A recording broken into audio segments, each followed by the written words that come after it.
இந்த உலகத்தில் முதலாவது மனிதர் யார் தெரியுமா? அவர் எப்படி உருவாக்கப்பட்டார்? மலக்குகள் ஏன் அவருக்கு முன் சஜிதா செய்தார்கள்? மற்றும் ஒரே ஒரு உயிர் மட்டும் ஏன் அந்த சஜிதாவை மறுத்தது? அந்த ஒரு மறுப்புதான் இன்று வரை மனிதர்களுக்கும் ஷைத்தானுக்கும் இருக்கும் பகையின் ஆரம்பம். அந்த மனிதர்தான் நபி ஆதம் அலைஹிஸ்ஸலாம். இன்று நாம் பார்க்க போகும் கதை சாதாரண கதை இல்ல. இது மனித இனத்தின் ஆரம்ப கதை. இந்த உலகத்தில் மனிதர்கள் தோன்றுவதற்கு முன்பு அல்லாஹ் இந்த பிரபஞ்சத்தை உருவாக்கி வைத்திருந்தான். ஆகாயங்கள், பூமி, நட்சத்திரங்கள், மலைகள், கடல்கள் எல்லாம் உருவாக்கப்பட்டு விட்டது. அதற்கு பிறகு அல்லாஹ் ஒரு பெரிய முடிவை எடுத்தான். ஒரு நாள் அல்லாஹ் மலக்குகளிடம் சொன்னான், நான் பூமியில் ஒரு பிரதிநிதியை உருவாக்கப் போகிறேன். இந்த விஷயம் குரானில் வருகிறது.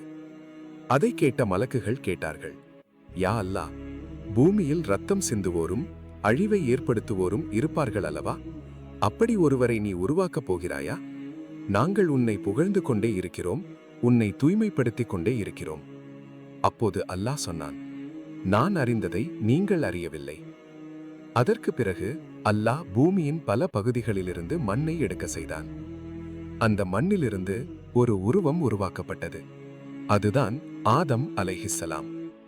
ஒரு ஹதீஸில் நபி ஸல்லல்லாஹு அலைஹி வஸல்லம் சொன்னார்கள், அல்லாஹ் ஆதமை பூமியின் பல வகை மண்ணிலிருந்து உருவாக்கினார்.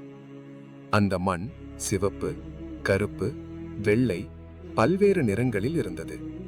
அதனால்தான் இன்று மனிதர்களின் நிறமும் குணமும் பண்பும் விதவிதமாக இருக்கிறது. அந்த உருவம் சில காலம் உயிரில்லாமல் இருந்தது. மலக்குகள் அதை பார்த்தார்கள். அப்போது இப்லீஸ் கூட அதை பார்த்தான். அவன் அந்த உருவத்தை சுற்றி பார்த்தான். அவன் நினைத்தான், இந்த உருவம் உள்ளே காலியாக இருக்கிறது, இதை கட்டுப்படுத்தலாம். ஆனால் அவன் அறியாத ஒன்று இருந்தது. அல்லாஹ் அந்த உருவத்தில் ரூஹ், ஆவி ஊதப் போகிறான். அந்த நொடியில் ஆதம் அலைஹிஸ்ஸலாம் உயிருடன் ஆனார்கள். முதலாவது மனிதர் இந்த உலகத்தில் தோன்றினார். ஒரு ஹதீஸில் வருகிறது, ஆவி உடலில் நுழைந்தபோது ஆதம் அலைஹிஸ்ஸலாம் தும்மினார்கள். அவர் சொன்னார்கள், அல்ஹம்துலில்லாஹ். அப்போது அல்லாஹ் சொன்னான், யர்ஹமுக்கல்லாஹ். இதுதான் மனிதனின் முதல் வார்த்தை. அதற்கு பிறகு அல்லாஹ் ஆதமுக்கு அனைத்து விஷயங்களின் பெயர்களையும் கற்றுக் கொடுத்தான். மலக்குகளுக்கு தெரியாத அறிவை அல்லாஹ் ஆதமுக்கு கொடுத்தான். அதற்கு பிறகு அல்லாஹ் மலக்குகளிடம் சொன்னான், ஆதமுக்கு முன் சஜ்தா செய்யுங்கள். அனைத்து மலக்குகளும் உடனே சஜ்தா செய்தார்கள். ஆனால் ஒரு உயிர் மட்டும் மறுத்தது. அவன்தான் இப்லீஸ். அல்லாஹ் கேட்டான், நான் கட்டளையிட்ட போது ஏன் நீ சஜிதா செய்யவில்லை? அப்போது இப்லீஸ் சொன்னான், நான் அவனை விட உயர்ந்தவன். நீ என்னை நெருப்பிலிருந்து படைத்தாய், அவனை மண்ணிலிருந்து படைத்தாய். அவன் அகம்பாவம் கொண்டான். அந்த அகம்பாவத்தால் அவன் அல்லாஹின் கட்டளையை மறுத்தான்.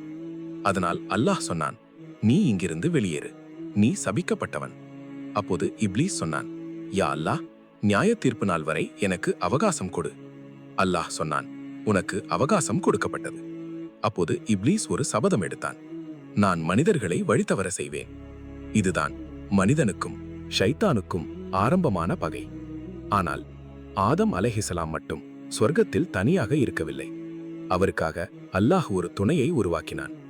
அவர்தான் ஹவ்வா அலைஹிஸ்ஸலாம். ஆதமும் ஹவ்வாவும் சொர்க்கத்தில் எப்படி வாழ்ந்தார்கள்? ஷைத்தான் எப்படி அவர்களை ஏமாற்றினான்? ஒரே ஒரு மரம் காரணமாக எப்படி மனிதர்கள் பூமிக்கு அனுப்பப்பட்டார்கள்? அந்த அதிர்ச்சியான சம்பவத்தை அடுத்த வீடியோவில் பார்க்கலாம். இந்த வீடியோ உங்களுக்கு பிடித்திருந்தால் லைக் பண்ணுங்க, ஷேர் பண்ணுங்க, சேனலை சப்ஸ்கிரைப் பண்ணுங்க. நாம் அடுத்த வீடியோவில் நபி ஆதம் அலைஹிஸ்ஸலாம் வாழ்க்கை பார்ட் 2ல சந்திப்போம். அஸ்ஸலாமு அலைக்கும்.